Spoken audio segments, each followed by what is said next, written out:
Juliet's love and skill heal the wounds Romeo has suffered. She stays by his side till his life's fire has been newly fanned aflame. With Romeo snatched from death's jaws, Lawrence sends Juliet home. No need for her absence to arouse suspicion. Lost in curative sleep, Romeo dreams of Juliet and awakens in his bed alone. He calls out to his bride, the woman who brought him back to life. He believes that he has lost her too through his deed and is set on suicide. But the nurse comes just in time to grab the dagger out of his hand. Storming into the room behind her, Lawrence talks reason into the despairing man's head. Rather than fleeing from life, he ought to flee from certain death. Then that is what faces him if he remains in town any longer. But Romeo has had enough of fleeing. To Juliet and to lie in her arms is what he wants. The nurse agrees to help the young couple have a wedding night. If Romeo promises to flee afterwards, she will pave the way for him to Juliet. After a night that could have gone on forever, Romeo hears larks heralding the day clearly in his ears. For her part, Juliet swears it was nightingales, so that he stays with her. Yet Juliet's wish would have been his death sentence. Even so, to fulfill that wish, Romeo would have gladly taken such a sentence in stride. Juliet, mind you, is not willing to part with his life, not for an instant, and sends him off with her blessing. Come in. I do hope I'm not bursting in on the tale at its best point. Not at the best, Father, for there are quite a few of those. But you did interrupt Master William when it was particularly lovely and tragic. Then I hereby beg your forgiveness, milady. I've come with something that brooks no delay. Meaning that it's time for me to do embroidery or play the zither? Neither nor. I've come with an offer for our guest. Is his play going to be done on our stage? I can hardly wait.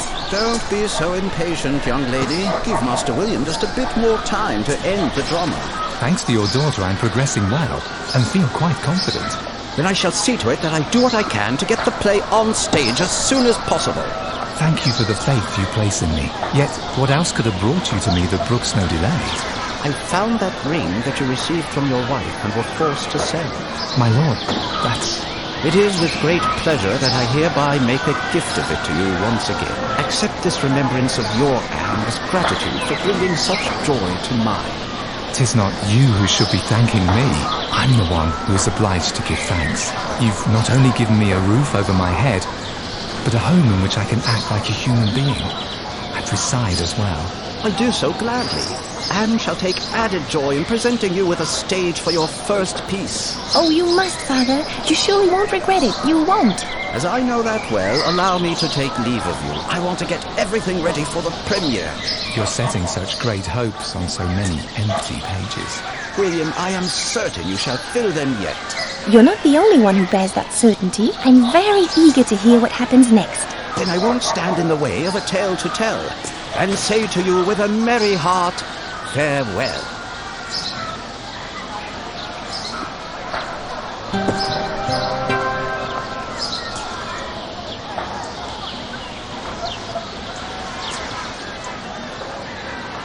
Master William, how does it continue now that Romeo had to flee from Verona after all? He had to flee from Verona, but he has not left Juliet behind. Does that mean she went with him? No, she had to remain in Verona. Then how can she be with him? In his manly breast there beats a heart that would never forget her. A heart that would suffer eternally were they never to see each other again. Though a heart that bears love in it can bleed, wither away it shall not. The ring you've pressed so dearly to your chest, is that a symbol of such a love? The one who gave it to me is the one I love. She made a gift of the ring out of love, yet the ring itself does not hold that love. Love does not abide in things. What is it doing in Romeo's heart, pray tell? Neither place, nor time, nor rules can bind love eternally. As long as this love abides, Romeo shall be there where Juliet is, and she with him. And where is Romeo just now? Not there where his heart yearns to take him. Where were we? Okay, Romeo fled to Mantua, waiting there as the minutes passed for news from Verona. There in town, Juliet awaits her fate, to see Romeo once more, or live on without him. Knowing nothing of this, her father makes his choice. His daughter's hand shall go to Count Paris. If it were up to the Count, she'd be his wife in a trace. He wants the wedding held the very next day. When the nurse hears this, she worriedly hastens to Juliet, who laments to forces far beyond us. I don't need the Count as husband, for I neither want to love him, nor can I ever love him. Despite this, the faithful nurse advises her to marry, for when Romeo's spell shall end, no one knows.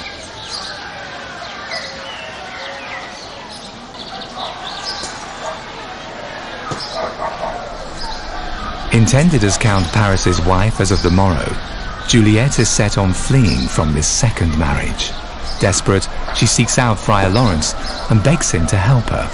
His counsel, a sleeping potion, a fluid with which she can feign her death. Seeing the potion as her only means of escape, Juliet attempts to brew it herself.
Have you already tried there?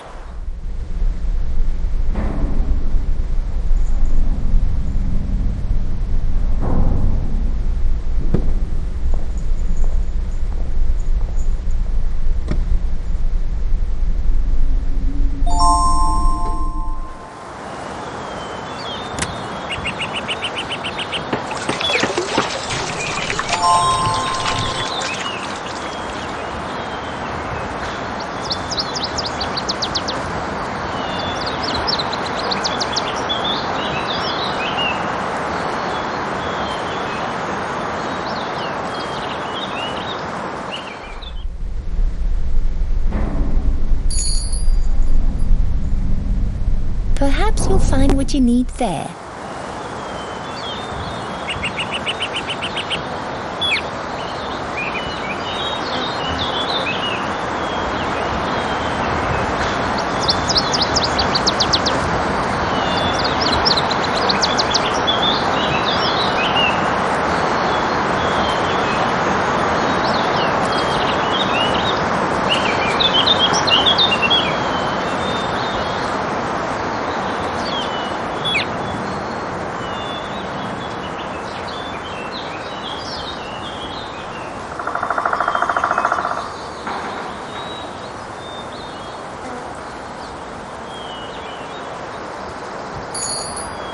You should take a look over there.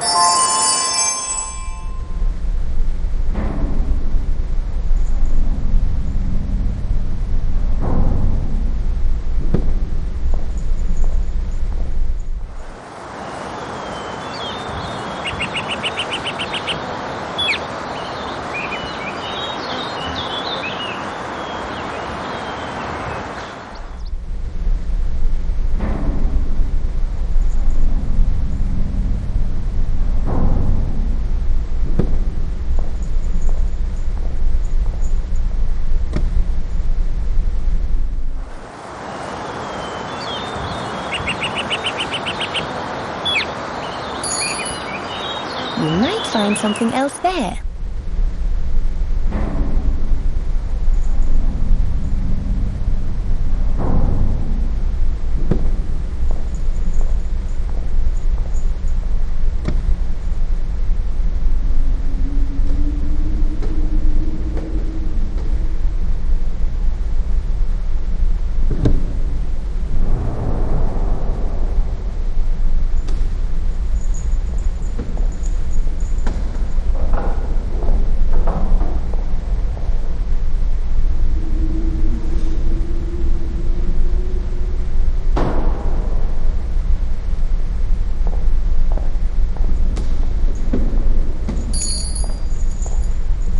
Perhaps you'll find what you need there.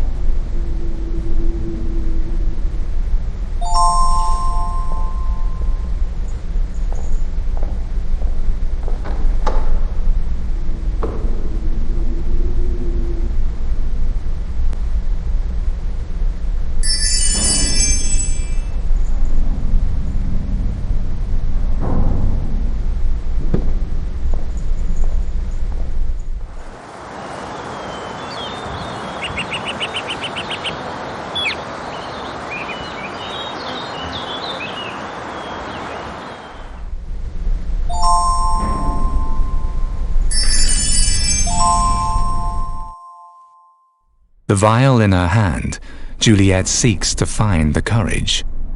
With one draught of the potion, she wants to place herself in an icy, death-like coma that very night, that she be brought, cold and pale as a corpse, to her ancestor's tomb, where Romeo is to rescue her.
From the tomb in her dream, Juliet was able to flee.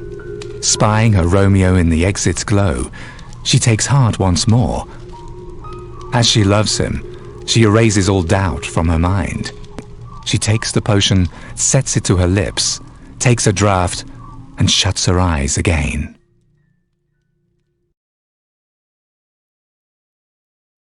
Come morning, the nurse enters the chambers to dress Juliet for the wedding. She discovers the beloved child in her very own bed, as if dead, the face a mask of deathly paleness, no sign of breath on her lips. Mourning casts its cloak over the house of the Capulets, though Juliet, who once shed so many a tear, now lies still on a funeral bier, and on that bier she is carried to the family tomb. Fraught with care at his planned success, Lawrence escorts the funeral. Lying in state, entombed by darkness, Juliet now awaits her Romeo, upon which the friar sends his courier to Mantua together with a fervent prayer to heaven.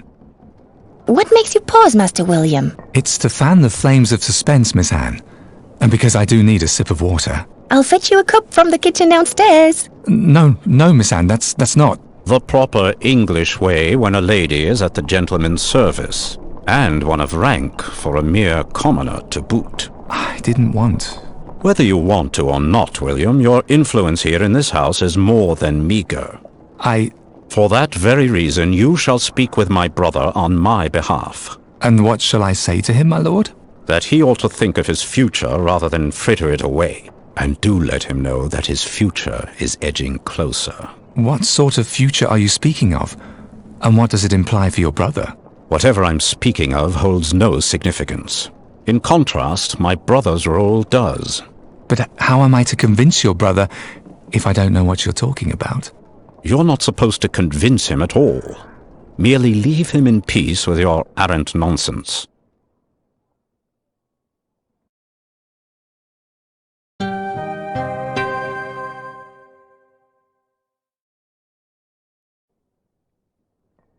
What did my uncle want with you this time? Alas, if I only knew, Miss Anne. But didn't he say anything? He spoke more than a little, but sadly, I was unable to tow his gist. Towing the line is precisely what Uncle William demands of everyone here. Even from your father. So he doesn't demand it of him, he does expect that father demands it of himself. And just where is your father supposed to express such obedience? In his duty and his endeavors towards the House of Stanley. But what does a duty like that consist of? I don't know that for a fact. It has something to do with balls, with speaking to other noblemen there and winning them over for one's own ends. A duty like that surely poses no great difficulty for your father, does it? Certainly not the dancing, but the rest, yes. He says he would give a kingdom for one good ball. Mind you, Uncle William alleges to his face that he casts all else aside when there's fun to be had. And father replies that he couldn't care less about the pompous gits and their politics. What would all that power get him when he could no longer do what he chooses? In all truth, the high and mighty are often powerless. For the most part, they do what they must, and rarely that what they want to. What I want now is to go on listening to the story, Master William. All right, fine. We are nearing the end. Whilst dreaming in exile of his Juliet, Romeo awakens in Mantua on the hard, cold ground, alone. He rues the time he has let slip by at this place, as much as the name Montague and its legacy. Freed from his guilt and destiny, asleep, he had visions of himself lying next to his Juliet, and hoped all the more that she'd forgive him his deed. Taking new heart, he sets off on his way, a way that's crossed by a faithful servant of the Montagues, who cluelessly carries the news of death with him. The young Capulet, dead and gone on her wedding day, shall be carried to her grave that same day. Upon hearing these words, Romeo's whole world falls in ruins. To the tomb he must, to bid her farewell, and to love itself. His only thought to take leave of it all, to join Juliet in death as companion.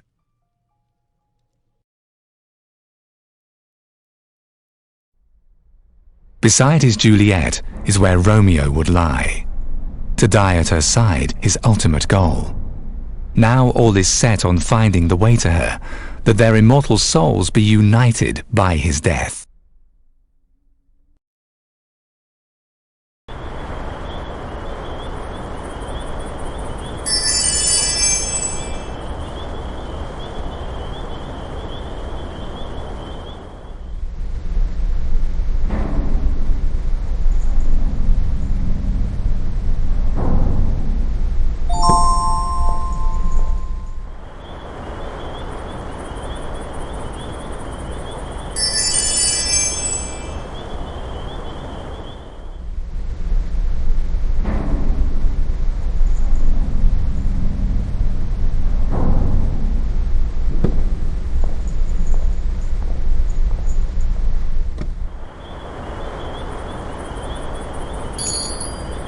You might find something else there.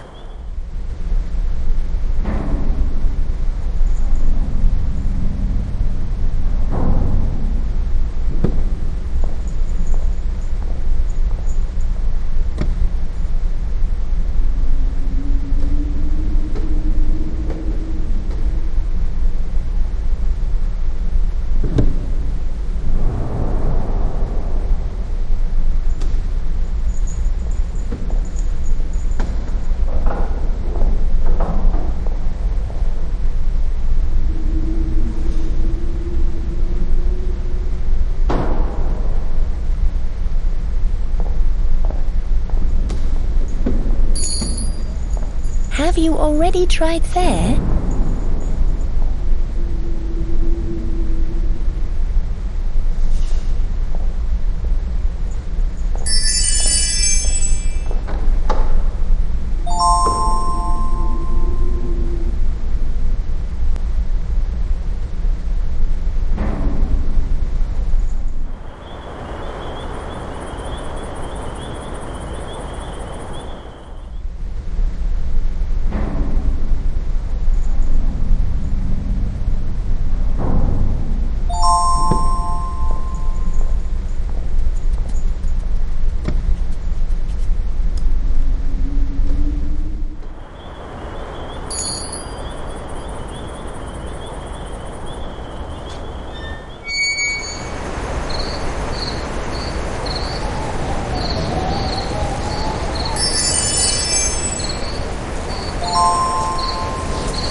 You should take a look over there.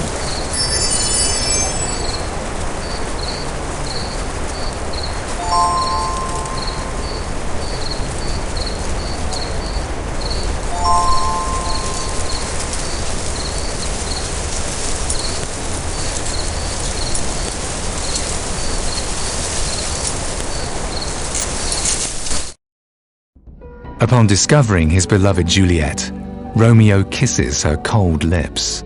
One last kiss that seals his resolve to rest in peace beside her for all eternity.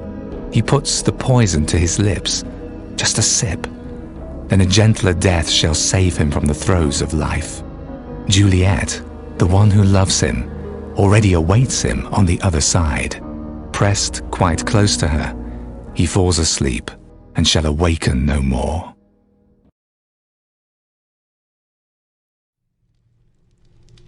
Juliet wakes up, though still caught in a dream. She hears Romeo's voice calling to her, and wants naught but to him. The world goes a blur, and darkness shrouds Juliet in its veil. She finds herself back in her chambers. A shadow stands there in the doorway and turns to go. Was it her Romeo? Bursting with joy and fear alike, she follows his trail.